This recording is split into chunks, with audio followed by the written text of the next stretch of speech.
আজ মাসির বাড়ি থেকে ফিরছেন জগন্নাথ। উল্টো রথে জয় জগন্নাথ দীঘায়। উইকেন্ডে উল্টো রথে একেবারে জমজমাট সৈকত শহর। সরাসরি আমার সঙ্গে রয়েছেন দীঘা থেকে আমাদের প্রতিনিধি বিশ্বজিৎ। বিশ্বজিৎ, আজ ঠিক কি রীতিনীতি রয়েছে? কখন এই উল্টো রথের যাত্রা শুরু হবে? কি হচ্ছে এখন, কি চলছে রীতি?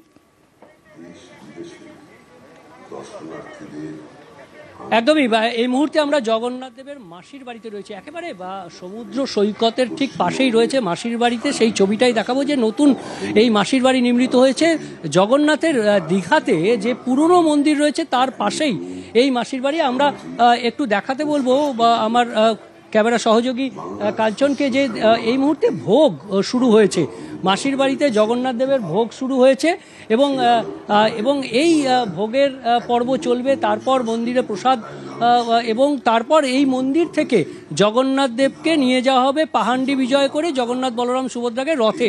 মূল রাস্তায় রথ রাখা আছে। 2টোর পর থেকে এই পাহান্ডি বিজয়ের পর্ব শুরু হবে। কলকাতা পুরসভার ডেপুটি মেয়র তিনি এই জগন্নাথ দেবের মন্দির দর্শন করেছেন। কলকাতা থেকে তো অনেকে এসছেন, অনেক মন্ত্রীরাও এসছেন, আপনিও এসছেন। এই জগন্নাথ মন্দিরে এসে কেমন অনুভূতি? একটা অসাধারণ অনুভূতি, এবং জগৎ মহাপ্রভু আমাদের ঘরে আছেন এই অনুভূতিটা বেশি করে হচ্ছে, যে একটা অসাধারণ ঐতিহ্য সংস্কৃতিটাকে মিলিয়ে একটা স্থাপত্য কীর্তি যা আমাদেরকে মোহিত করে দেয়। যে কোনো সময় দর্শন করলেই মন্দিরের স্থাপত্য কীর্তি, ঐতিহ্য, সংস্কৃতি সব মিলিয়ে এত সুন্দর তার নির্মাণ শৈলী যা আকর্ষণ করে, এবং তার মধ্যে দেবতার বিরাজমান, সব মিলিয়ে একটা অসাধারণ অনুভূতি সৃষ্টি হচ্ছে। ওখান থেকে এখানে একদম সমুদ্র তীরে মাসির বাড়ি, সেখানে এসেও জগৎ মহাপ্রভুর দারুবম্ব মূর্তি দর্শন করে ভালো লাগছে, এবং একটা মানে অনুভূতি হচ্ছে, একটা ভালো অনুভূতি। অনেক ধন্যবাদ বিশ্বজিৎ। কসবা ল কলেজে গণধর্ষণের অভিযোগের তদন্ত চলছে, আর এর মধ্যে এই কলেজের 2টো নোটিশ এই মুহূর্তে তদন্তকারীদের আন্ডার স্ক্যানার। প্রথম যে নোটিশের কথা বলবো, পুরনো এই নোটিশেও মনোজিতের সঙ্গে যোগাযোগের নির্দেশ দেওয়া হচ্ছে পড়ুয়াদের। বলা হয়েছে এই যে নোটিশ, সেই নোটিশে ভাইস প্রিন্সিপালের সই রয়েছে, কলেজের অফিসিয়াল স্ট্যাম্প রয়েছে।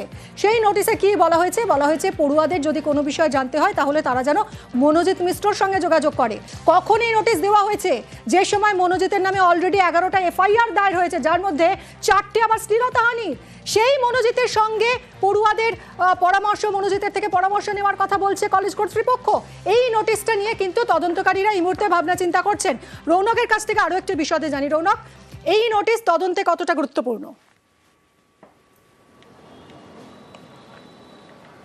দেখো, একেবারেই গত বছর আগস্ট মাসে এই নোটিশ সাউথ ক্যালকাটা ল কলেজে অফিসিয়াল ওয়েবসাইটে জারি করা হয়। সেই নোটিশে উল্লেখ করা হয়েছে পড়ুয়াদের যে কোনো সমস্যা এবং যে কোনো দরকারে এই মনোজিৎ মিশ্র এবং পাশে অফিসিয়াল স্টাফ লেখা তার সঙ্গে যোগাযোগ করতে হবে, এবং তার নাম্বারও দেওয়া ছিল।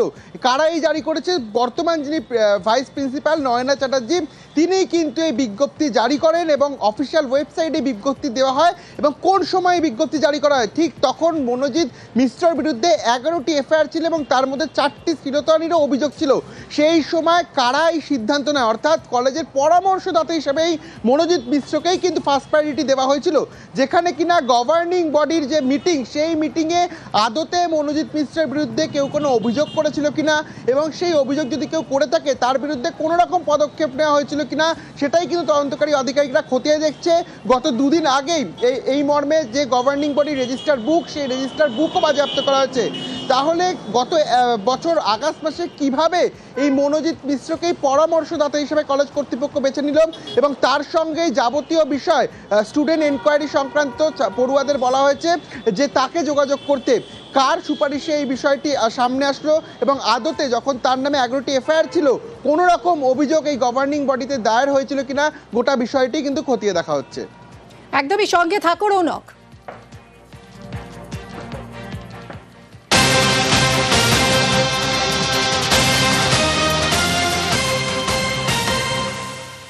এবং এই যে এই নোটিশ জারির ঠিক 9 দিন পর আরও একটা নতুন নোটিশ দেয় কলেজ কর্তৃপক্ষ, যেখানে জানানো হয় যে বিকেল 4টের পর আর কেউ কলেজে থাকতে পারবে না। একই ধরনের নোটিশ আরও 2বার দেওয়া হয়, মানে ঠিক 3বার এই নোটিশ দেওয়া হয় যেখানে বলা হয় যে বিকেল 4টের পর কলেজ ক্যাম্পাসে আর কেউ থাকতে পারবেন না। 3 মাসে 3 বার এই নোটিশ কেন দিতে হলো? আবারও কথা বলবো রৌনকের সঙ্গে। রৌনক,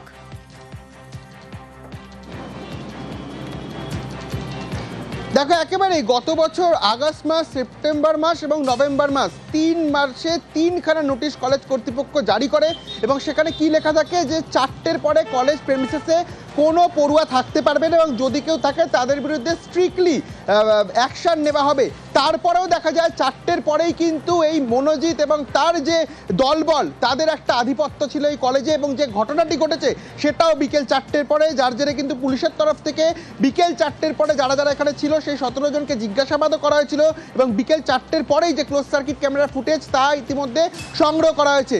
এবং শুধু এই বিষয়টিই নয়, যিনি এখন বর্তমান ভাইস প্রিন্সিপাল নয়না চ্যাটার্জি, তার আমলেই 2022 সালের মার্চ মাসে এই মনোজিৎ মিশ্র কলেজের একটি অনুষ্ঠানে অশান্তি পাকাতে পারে, গন্ডগোল করতে পারে, সেই মর্মে কিন্তু জয়েন্ট কমিশনার পুলিশকে তিনি চিঠি দিয়েছিলেন এবং বাড়তি পুলিশের নিরাপত্তার জন্য আবেদন করেছিল।